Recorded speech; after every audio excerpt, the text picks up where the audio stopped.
நீங்கள் பார்த்துக் கொண்டிருப்பது உங்கள் விஜய். 10,000 சிஷ்யர்களோடு பாண்டவர்களை சந்திப்பதற்காக வனத்திற்கு வந்த துர்வாச மகரிஷி அவர் விரும்பியபடி பாண்டவர்களிடத்திலிருந்து உணவை பெற முடியாமலேயே திரும்பிச் சென்றார் என்று பாரத கதையில் பார்க்கின்றோம். ஆற்றில் நீராடி கொண்டிருக்கிற போதே உணவு உண்டது போல ஒரு உணர்வு அவருக்கும் அவருடைய சிஷ்யர்களுக்கும் ஏற்பட்டதனால் தர்மபுத்திரனிடத்திலிருந்து உணவை பெறாமலேயே துர்வாசர் புறப்பட்டு விட்டார் என்று துர்வாச முனி சருக்கத்தில் பாரத கதையில் படிக்கின்றோம். எந்த ஒரு செயலாக இருந்தாலும் அந்த காரியத்திற்கென்று ஒரு காரணம் கண்டிப்பாக இருக்கும். பாரத கதையில் இப்படிப்பட்ட பல நிகழ்வுகள் சொல்லப்பட்டிருக்கிறது. இது ஏன் இப்படி நடக்கிறது என்கிற ஒரு கேள்வி நமக்கு ஏற்படுமானால் அதற்குரிய பதிலானது மகாபாரத கதையின் மற்றொரு பகுதியில் நமக்கு கண்டிப்பாக கிடைத்தே தீரும். ஒரு தவ வலிமை உடைய முனிவர், காட்டிலே தபசு பண்ணக்கூடியவர், எத்தனையோ சிறப்புகளை உடையவர். அப்பேற்பட்ட ஒரு முனிவர் உணவு வேண்டும் என்று வந்துவிட்டு சீடர்களோடு உணவை உண்ணாமலேயே புறப்பட்டு சென்றார் என்பதாக பாரத கதை நமக்கு சொல்லுகிறது. இதற்குரிய காரணம் என்ன என்று பார்க்கும்போது, அம்பரீஷன் என்கிற பெயரே உடைய புகழ்வாய்ந்த ஒரு மன்னன். அவன் மகாவிஷ்ணுவினிடத்தில் எல்லையற்ற பக்தி உடையவனாக இருந்தவன். ஏகாதசி விரதத்தை சிறப்பாக நோக்கக்கூடிய பழக்கம் உடையவன். அன்று எதுவும் உண்ணாமல் முழு நாளும் பகவானுடைய திருநாமத்தையே சொல்லிக்கொண்டு விரதமாக இருந்து நியமங்களை கடைபிடிக்கிறவனாக இருந்த அந்த மன்னன் பல்லாண்டு காலமாக ஏகாதசி விரதத்தை அனுஷ்டித்து வந்தான். துவாதசி அன்றுதான் அவன் பாரணை செய்வான். ஏகாதசிக்கு வழக்கம் போல் அப்படி விரத நியமங்களை எல்லாம் அனுஷ்டித்து விட்டு துவாதசிக்கு பாரணை செய்வதற்காக அவன் காத்து கொண்டிருந்த நேரம். அப்பொழுது அம்பரீஷனை தேடி துர்வாச மகரிஷி வந்தார். வந்தவுடன் வழக்கம் போல் அம்பரீஷன் சொன்னான், என்று துவாதசி பாரணை என்னோடு இணைந்து நீங்களும் உண்ணலாம், வாருங்கள் என்று அழைத்தான். போய் நீராடிவிட்டு நீங்கள் புறப்பட்டு வாருங்கள், நான் காத்திருக்கிறேன் என்று முனிவர் வர வேண்டும் என்று ஏகாதசி விரதம் இருந்தவன் துவாதசி பாரணைக்காக துர்வாசர் வர வேண்டும் என்று காத்திருந்தான். வந்தவர் நீராடிவிட்டு வருகிறேன் என்று புறப்பட்டு போனார். போனவர் வரவே இல்லை. நேரம் போய்கொண்டே இருந்தது. முனிவரோ திரும்பி வரவில்லை. அவர் சோதிப்பதற்காக வந்திருக்கிறார் என்பதும் அம்பரீஷனுக்கு தெரியாது.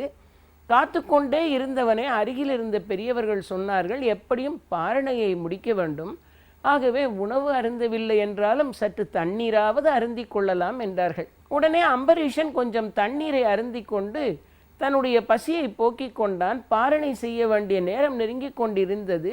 துர்வாசரையோ காணவில்லை. இவன் தண்ணீர் அருந்திய பிறகு தாமதித்து துர்வாச முனிவர் வந்து சேர்ந்தார். வந்தவர் கேட்டார், சேர்ந்து பாரணை பண்ணலாம் என்று சொல்லிவிட்டு நீ மட்டும் எப்படி தண்ணீர் அருந்தலாம் என்று வழக்கம் போல துர்வாச மகரிஷி தன்னுடைய கோபத்தை காட்டத் தொடங்கினார். அப்பொழுது அம்பரீஷனால் என்ன செய்வதென்று தெரியவில்லை. மிகப்பெரிய விஷ்ணு பக்தன், சிறப்பாக விரத நியமங்களை எல்லாம் கடைபிடிக்கிறவன். இருந்தாலும் இந்த துர்வாசருடைய கோபத்திலிருந்து தப்பித்துக் கொள்வதற்கு அவனுக்கு வேறு வழி தெரியவில்லை. அவன் பகவான் விஷ்ணுவையே சரணமடைந்தான். அப்பொழுது பகவானுடைய சக்கரமானது புறப்பட்டு வந்து அந்த இடத்திலிருந்து துர்வாசரை விரட்டி அடிக்கத் தொடங்கியது. வேறு வழி இல்லாமல் துர்வாசர் போய் இறைவனுடைய திருவடி மலர்களில் வீழ்ந்தார். அபயம் அபயம் சரணம் என்று குரல் கொடுத்தார். அப்பொழுது மகாவிஷ்ணு சொன்னார், நீ சரணமடைய வேண்டியது அதோ இருக்கின்ற அம்பரீஷனுடைய திருவடிகளில் என்று தன்னுடைய அடியவனின் பெருமையை நாரதர் உணரும்படியாக செய்தார். சக்கராயுதத்தினால் துரத்தப்பட்டு அதற்கு பிறகு பகவானை சரணடைந்து என் அடியவனாக இருக்கிற அம்பரீஷனுடைய திருவடியை பற்றிக்கொள் என்று ஒரு நாரதரை பார்த்து ஒரு மகாவிஷ்ணு சொல்லக்கூடிய நிலைமைக்கு அம்பரீஷன் பக்தி உடையவனாக இருந்தான் என்று பார்க்கிறோம்.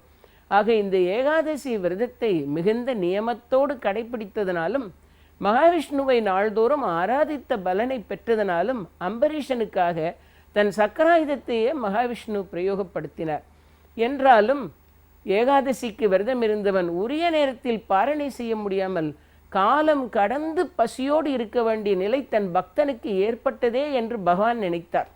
இதற்கு காரணமாக இருந்தவர் துர்வாசர் ஆனதனால் அந்த துர்வாச மகரிஷி பக்தனாயிருக்கிற அம்பரீஷனை உரிய நேரத்தில் உண்ண விடாமல் செய்தார் என்கிற காரணத்தினால் அவர் வனத்திலே பாண்டவர்களிடத்தில் வந்து அக்ஷயபாத்திரத்தில் உணவு எடுத்து பெற வேண்டிய நிலைமைக்கு தன்னை ஆட்படுத்தும் போதும் அதை உண்ணாமலேயே அவர் ஆற்றில் குளித்துவிட்டு உணவை உண்ணாமலேயே திரும்பி செல்ல வேண்டிய நிலையை அவருக்கும் பகவான் உருவாக்கினார். ஆக எந்த ஒரு செயலாக இருந்தாலும் அதற்கு ஒரு காரணம் கண்டிப்பாக இருக்கும். முனிவர்களாக இருந்தாலும், ரிஷிகளாக இருந்தாலும், ஞானிகளாக இருந்தாலும் அவர்களும் செய்யக்கூடிய சிறு சிறு குற்றங்களுக்கும் உரிய பலாபலனை அவ்வப்போது அவர்கள் அனுபவித்தே தீர்வார்கள் என்கிற நியாயமானது பல இடங்களில் பாரத கதையில் பேசப்படுகிறது. சாமானியன் தவறு செய்தால் அது குற்றம், சான்றோர்கள் தவறு செய்துவிட்டால் அது குற்றம் இல்லை என்று சொல்லக்கூடிய பாரபட்சத்தை நம்மால் பாரதத்தில் பார்க்க முடியவில்லை. யார் தவறு செய்தாலும் அந்த தவறுக்குரிய பலாபலனை அவர்கள் அனுபவித்தே தீர்வார்கள் என்கிற பொது நியாயம் பாரத கதையில் மிக சிறப்பாக வலியுறுத்தப்பட்டிருக்கிறது என்பதை பார்க்கிறோம். எனவே அம்பரீஷனை, மகா பக்தனான அம்பரீஷனை உணவில்லாமல் நீண்ட நெடு நாட்களாக காக்க வைத்த நிலையை செய்த துர்வாச முனிவர் உணவில்லாமலேயே திரும்பிச் செல்ல வேண்டிய நிலைமைக்கு ஆட்பட்டார் என்கின்ற செய்தியை பார்க்கும்போது இந்த உண்மையானது நமக்கு புலப்படுகிறது. வனத்திலே வாசம் பண்ணி கொண்டிருந்த பாண்டவர்களுக்கு உறுதுணையாக இருந்த தௌமிய மகரிஷியோடு சௌனக மகரிஷியும் சேர்ந்து கொண்டார். சௌனக மகரிஷியும் தன் பங்கிற்கு பாண்டவர்களுக்கு வேண்டிய அறிவுரைகளை எல்லாம் சொல்லிக்கொண்டே அவர்கள் செல்லுகிற இடத்திற்கு தானும் உடனாக சென்று கொண்டே இருந்தார். ஓரிடத்திலே அமர்ந்து அழகான மரங்கள் சூழ்ந்த நிழலில் பாண்டவர்களை அமர்த்தி வைத்து கொண்டு சௌனக மகரிஷி பாண்டவர்களுக்கு உபதேசம் செய்ய தொடங்கினார். அப்பொழுது சௌனக மகரிஷி சொன்னார் தர்மபுத்திரனை பார்த்து, தர்மபுத்திரா, மனிதனுக்கு இந்த உடலாலும் பல்வேறு சிரமங்கள் இருக்கிறது, இந்த உடம்புக்குள் இருக்கிற மனதாலும் அவனுக்கு எத்தனையோ சிரமங்கள் இருக்கிறது. இந்த இரண்டையும் அவன் வெல்ல வேண்டும். உடம்புக்கு வரக்கூடிய சிரமங்களை விலக்கிக் கொள்வது எப்படி, மனதுக்கு வருகிற துன்பங்களை போக்கிக் கொள்வது எப்படி என்று ஒரு மனிதன் தெரிந்திருக்க வேண்டும் என்று சௌனகர் தொடங்கினார். அப்பொழுது தர்மபுத்திரன் சொன்னான், மகர்ஷி, நீங்கள் சொன்னால் நாங்கள் கேட்டுக்கொள்கிறோம், எங்களுக்கு எடுத்துரையுங்கள் என்றான். அப்பொழுது சௌனகர் சொன்னார், மனிதன் தன்னுடைய உடம்பில் நோயில்லாமல் இருக்கிற வரையிலும் நாம் சுகமாக மகிழ்ச்சியாக இருக்கிறோம் என்பதை நினைத்து கூட பார்க்க மாட்டான். தேகத்திற்கு சௌக்கியம் எவ்வளவு முக்கியமானது என்பதை எண்ணவே மாட்டான். நோயற்ற வாழ்வே குறைவற்ற செல்வம் என்று சொல்லி வைத்திருக்கிறார்கள்.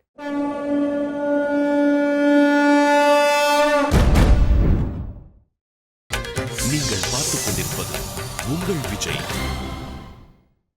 நிறைய பேர் வாழ்க்கையினுடைய மிக முக்கியமான பகுதியில் நோய் இல்லாமல் சௌகரியமாக சுகதேகிகளாக இருப்பார்கள். ஆனால் நோயில்லாத உடம்போடு நாம் இருக்கிறோம், இதுவே இறைவன் நமக்கு அளித்த ஒரு பெரிய பரிசு என்று நினைத்து பார்க்க மாட்டார்கள். ஒரு காலகட்டத்தில் ஏதோ ஒரு காரணத்தினால் நோய்வாய்ப்படுகிற நிலைமைக்கு வருவார்கள். அப்பொழுதுதான் தங்களுடைய வாழ்க்கையை பின்னால் திரும்பி பார்ப்பார்கள். இவ்வளவு நாளும் நாம் எவ்வளவு உற்சாகமாக இருந்தோம், எவ்வளவு நோய் இல்லாமல் இருந்தோம், மருந்துகளை நாட வேண்டிய நிலையில் இல்லாமல் நல்லபடியாக இருந்தோம். இப்பொழுதுதான் உண்ட உணவு செரிமானமாக மாட்டேன் என்கிறது, படுத்தால் தூக்கம் வரவில்லை, நடந்தால் களைப்பாக இருக்கிறது, மூச்சு இறைக்கிறது, இவ்வளவு நாளும் நான் சௌகரியமாக இருந்தேனே என்று அந்த பாதையை தாண்டி வந்த பிறகுதான் நினைப்பார்கள். அதற்கு பிறகு மருத்துவர்களை போய் பார்த்து உடம்பில் இருக்கிற நோய்க்கு என்னென்ன குணப்படுத்துவதற்கு என்னென்ன மருந்துகளை உண்ணலாம் என்று கேட்டு அதன்படி நடப்பார்கள். நோயை நாடுவார்கள், நோய் முதல் நாடுவார்கள். அது தணிக்கும் வாய் நாடி வாய்ப்பச் செயல் என்று திருவள்ளுவர் சொன்னது போல அந்த நோயினுடைய மூல காரணத்தை ஆராய்ந்து மருந்து கொடுக்கிற மருத்துவன் கிடைத்து விட்டான் என்றால் கொஞ்சம் கொஞ்சமாக அதனுடைய பிடியிலே இருந்து விடுபடத் தொடங்குவார்கள்.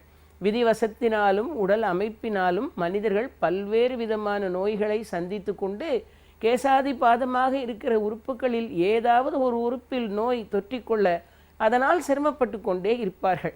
ஆக உடம்புக்கு வருகிற மிகப்பெரிய சோதனைகளில் ஒன்று மனிதன் நோய்வாய்ப்படுவது. இந்த நோய்களில் குறிப்பிட்ட காலத்தில் மட்டும் அவனோடு இருந்துவிட்டு பிறகு விடை பெற்று கொள்கிற நோய்களும் இருக்கிறது. இல்லை, அவன் வாழுகிற காலம் வரையிலேயும் உடனிருக்கிற நோய்களும் இருக்கிறது. அவன் உயிரையே கொண்டு வேறு உலகத்திற்கு சேர்க்கக்கூடிய விதமாக அவனை துன்பப்படுத்துகிற நோயும் இருக்கிறது. இந்த நோயின் வசப்பட்டு மனிதன் அல்லல் படுகிற போது பெரிதும் வருந்துவது அவனுடைய உடம்புதான். அந்த நோயினால் ஏற்படுகின்ற துன்பங்களையெல்லாம், வருத்தங்களையெல்லாம், வலி வேதனைகளையெல்லாம் சகிக்க வேண்டிய நிலைமையில் அவனுடைய உடம்பு இருக்கும். ஆக உடம்புக்கு வருகிற மிகப்பெரிய துன்பத்தில் ஒன்று நோய். இரண்டாவதாக மனிதனுடைய உடம்பில் ஏதோ ஒரு காரணத்தினால் பயணப்படுகிற போதோ, வேட்டையாடுகிற போதோ, வேறு வேலைகளை செய்கிற போதோ, ஆயுதாஸ்திரங்களின் மூலமாக போர் செய்கிற போதோ சில காயங்கள் ஏற்படக்கூடிய சூழ்நிலை வருகிறது. ஆக உடம்பில் பெரிய ரணம் ஏற்பட்டு விட்டால் அந்த ரணம் இருக்கிற வரையிலேயும் உடல் முழுவதும் துன்பத்தை அனுபவித்து கொண்டேதான் இருக்கும். ஆக காயங்கள் படுவதனாலும் ஆயுதாஸ்திரங்களினால் தாக்கப்படுவதினாலும் வேறு காரணங்களாலும் உடம்பில் ரணம் ஏற்படுகிற போது மனிதன் மிகவும் துன்பப்பட்டு போகிறான். அதுபோலவேத்தான் பசிக்கிற நேரத்தில் உணவு கிடைக்கவில்லை என்றால் 10 நாள் பட்டினியாக இருக்க வேண்டிய நிலைமையில் ஒரு வறியவன் இருந்தான் என்றால் பசிக்கு உணவு கிடைக்காத போது அவன் சோர்ந்து போய் கிடக்கிற காலகட்டத்தில் இதைவிட துன்பம் உலகத்தில் வேறு எதுவும் இல்லை என்று நினைப்பான். எனவே தான் நம் பெரியோர்கள் பசியை கூட பிணி என்று தான் சொன்னார்கள். பசியும் ஒரு விதமான நோய்தான், ஆகவே பசிப்பிணி என்று சொல்லி வைத்தார்கள். பசிப்பிணியை போக்குவதற்காக உணவில்லாதவர்களுக்கெல்லாம் உணவு வழங்கிய ஒரு மன்னனை பசிப்பிணி மருத்துவன் என்று அழைத்தார்கள்.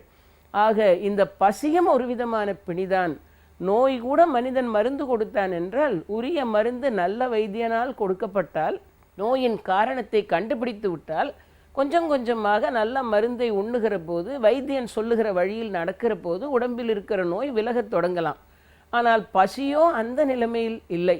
மனிதனுக்கு வேண்டிய உணவை பசிக்கிற நேரத்தில் அவன் உடம்பிற்குள் செலுத்தினாலும் பழையபடியும் சற்று நேரம் கழித்து அதே பசி நோய் அவனை பற்றி கொண்டுதான் இருக்கும். தாயார் கருவறையிலிருந்து வெளியே புறப்படுகிற குழந்தை பசியினால் எப்பொழுது அழத் தொடங்குகிறதோ அப்பொழுது ஆரம்பித்து விடுகிறது பசி. பிறகு இவன் வாழ்நாளெல்லாம் முடிந்து இவன் புறப்பட்டு சென்று போகிற காலம் வருகிற போது, இந்த உலகை நீத்து போகிற நிலை வருகிற போது கூட அவனுக்கு பாலை விட்டு பசியைத்தான் ஆற்றுகிறார்கள். ஆக ஆரம்பத்திலிருந்து கடைசி வரையிலேயும் பசி இருந்து கொண்டேதான் இருக்கிறது.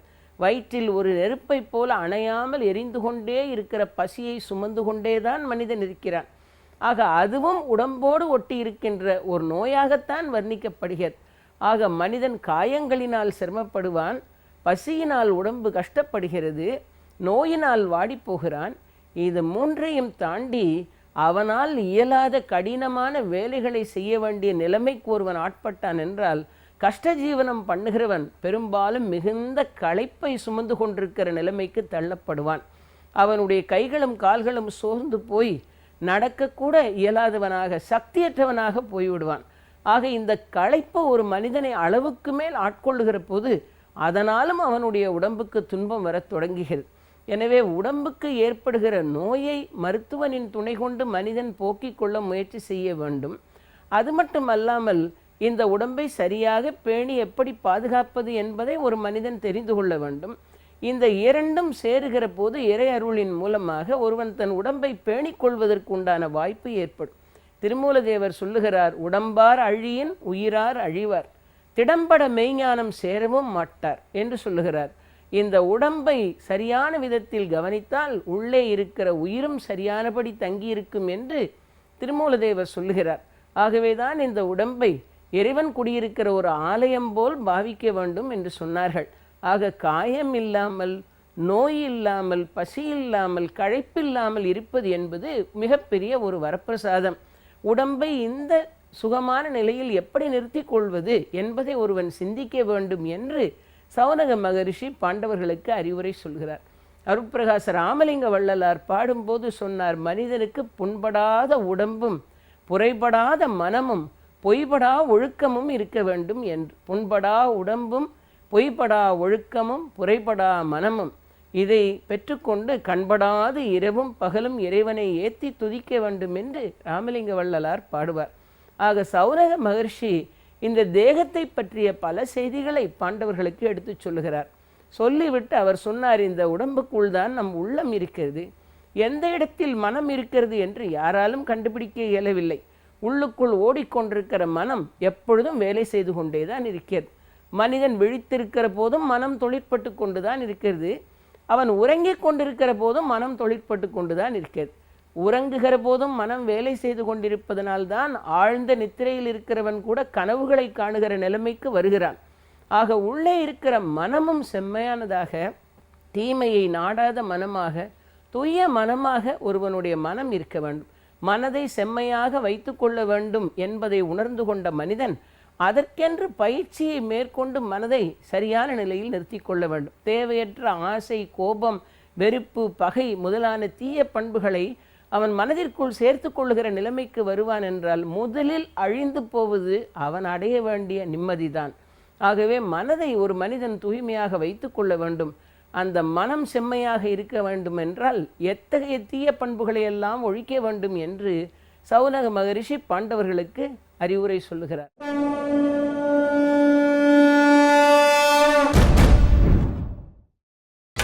நீங்கள் பார்த்துக் கொண்டிருப்பது உங்கள் விஜய். நம் பெரியோர்கள் சொல்லுவார்கள், மனம் செம்மையாக இருந்தால், மனமது செம்மையானால் மந்திரம் ஜெபிக்க வேண்டாம் என்று சொன்னார்கள். ஆக தூய மனமாக இருந்தால் இறைவனே வந்து அந்த மனதில் குடியிருப்பான். நீ வேறு எந்த விதமான சிரமமான நியமங்களையும் கடைபிடிக்க வேண்டிய அவசியம் கூட ஏற்படாது. ஒருவன் பட்டினி இருந்து விரதம் இருந்து ஆற்றங்கரையில் போய் தவம் செய்து கொண்டு உணவை துறந்து தண்ணீரை பருகாமல் இப்படியெல்லாம் கடும் தபசு புரிந்தாலும் அவனுடைய மனம் செம்மையாக இல்லை என்றால் செம்மையில்லாத மனத்தில் இறைவன் எழுந்தருளவும் மாட்டான். அப்படிப்பட்ட மனம் படைக்காதவனுக்கு நிம்மதியும் இருக்காது. ஆக மனம் செம்மையாக இருக்க வேண்டும் என்பதுதான் மிக முக்கியமானது என்று நம் பெரியோர்கள் சொல்லியிருக்கிற இந்த செய்திகளின் சாரத்தை தான் சௌனக மகரிஷி பாண்டவர்களுக்கு எடுத்துச் சொல்கிறார். அப்பொழுது அவர் சொன்னார், ஒரு மனிதன் தன்னுடைய மனதை செம்மையாக வைத்து கொள்வது என்றால் முதலில் சினத்தை அடக்க பழக வேண்டும் என்று சொன்னார். சினம் என்பது, கோபம் என்பது சேர்ந்தாரை கொல்லி என்று சொல்லுவார்கள். யாரெல்லாம் சினப்படுகிறவன் உடன் இருக்கிறார்களோ அவர்களையெல்லாம் கூட அந்த சினம் பாதித்து விடும் என்று. ஆக கோபத்தை ஒரு மனிதன் அடக்க பழக வேண்டும். கோபத்தை அடக்க பழகினான் என்றால் அவன் இன்சொல்லை பேசக்கூடியவனாக இருப்பான். அவன் தன்னுடைய நிலையை மாற்றிக்கொண்டு வன்மையான வார்த்தைகளை பேசுகிற சூழ்நிலைக்கு ஒரு நாளும் தள்ளப்பட மாட்டான். கோபம் யார் மனதில் இருக்கிறதோ அவர்களுக்குத்தான் சினம் அதிக பாதிப்பை ஏற்படுத்துமே தவிர, சொல்லப்போனால் யார் மேல் கோபப்படுகிறார்களோ அவர்களுக்கு கிடைக்கிற பாதிப்பு கூட இரண்டாம் நிலை பாதிப்பு தான். யார் மனதில் சினம் இருக்கிறதோ அவன்தான் முதலில் பாதிப்பு அடைகிறான் என்று சொல்லுகிறார் சௌனக மகரிஷி. நாம் தற்காலத்தில் மருத்துவ விஞ்ஞானம் சொல்லுகிறது, ஆசையும் கோபமும் வெறுப்பும் பகையும் யார் மனதில் அதிகமாக இருக்கிறதோ அவன் அதீதமான இரத்த அழுத்தத்தினால் சிரமப்படுகிற நிலைக்கு வருவான் என்று தற்கால விஞ்ஞானமும் மருத்துவ விஞ்ஞானமும் பேசுகிறது. அன்றைக்கே சௌனக மகரிஷி சொன்னார், மனதை சரியான நிலையில் வைத்துக்கொள்ள ஒருவன் பழக வேண்டும் என்று. நல்லன நாடி எல்லாருக்கும் நல்லனவற்றை நினைக்கக்கூடியவனாக ஒரு மனிதன் இருந்தால் அவன் மனம் அமைதியாகவும் இருக்கும், நிம்மதியாகவும் இருக்கும் என்று சொன்னார்கள். நம்முடைய வேதாந்திகள் மிக சிறப்பாக இந்த கருத்தை மிக அருமையாக வலியுறுத்துகிறார்கள். மனத்தளவில் கூட யாருக்கும் தீங்கு செய்யாதவனாக ஒருவன் இருந்தால் அவன் வாழ்நாள் முழுவதும் மகிழ்ச்சியுடையவனாக இருப்பான். யாருக்காவது தீங்கு செய்ய வேண்டும் என்று யாரையாவது மனத்தளவில் வெறுத்து கொண்டு பகைத்து கொண்டு இருந்தான் என்றால் இவன் வெளிப்படுத்தாமல் உள்ளே வைத்திருக்கிற பகை உணர்வும் வெறுப்பும் கூட இவன் யாரை வெறுக்கிறானோ அவர்களிடத்தில் அதிர்வலைகள் அலைகளாக சென்று போய் சேரும். பிறகு அவர்களும் இவனிடத்தில் வெறுப்பை காட்டத் தொடங்குவார்கள். ஒரு புறமாக இருந்த வெறுப்பு பிறகு இரண்டு புறமாக மாறிப்போகும். ஒரு பக்கமாக இருந்த கோபம் பிறகு இரண்டு பக்கமாக மாறிவிடுகிற நிலை வந்து சேர்ந்துவிடும். இப்படித்தான் மனத்தினுடைய அளவற்ற சக்தியின் மூலமாக ஒருவர் மேல் மனதிற்குள் பொதிந்து வைத்திருக்கிற கோபம் கூட அவர்களை சென்று அடையும் என்று சொல்லி வைத்தார்கள்.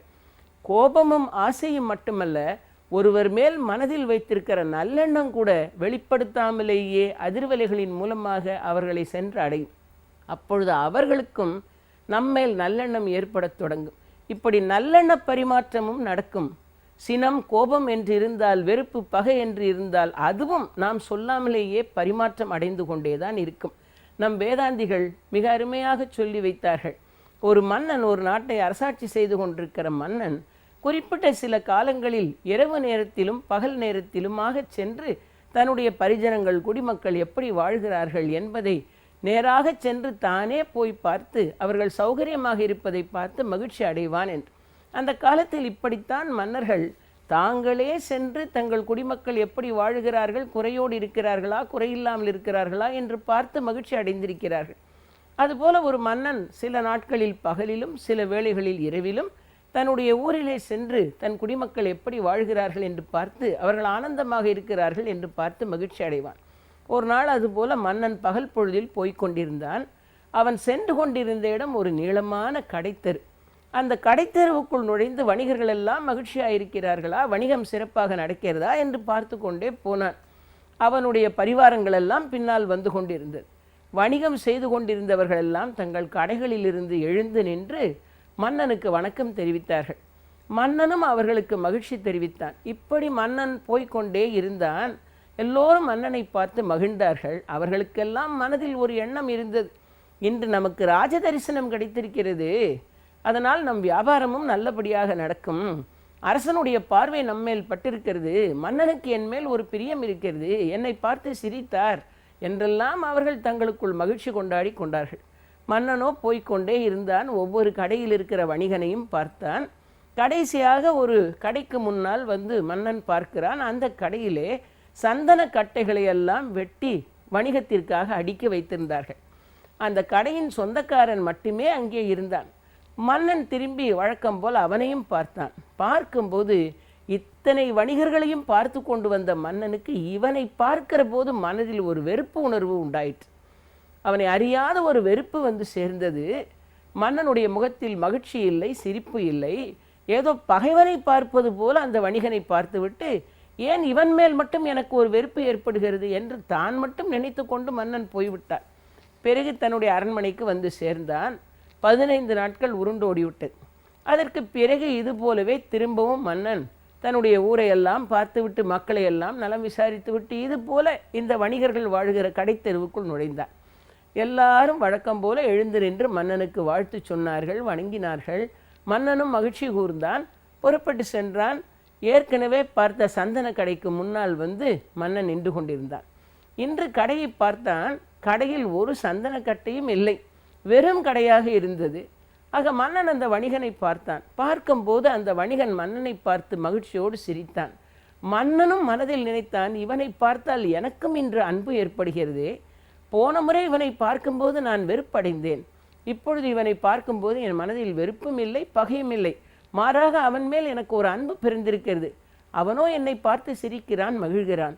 என்ன காரணத்தினால் இதற்கு முன்னால் இவனை பார்க்கும்போது எனக்கு வெறுப்பாக இருந்தது, இப்பொழுது நான் இவனை பார்க்கும்போது எனக்கு மகிழ்ச்சி ஏற்படுகிறது, என்ன காரணம் என்று புரியவில்லையே என்று சிந்தித்து கொண்டே மன்னன் அரண்மனைக்கு வந்து விட்டான்.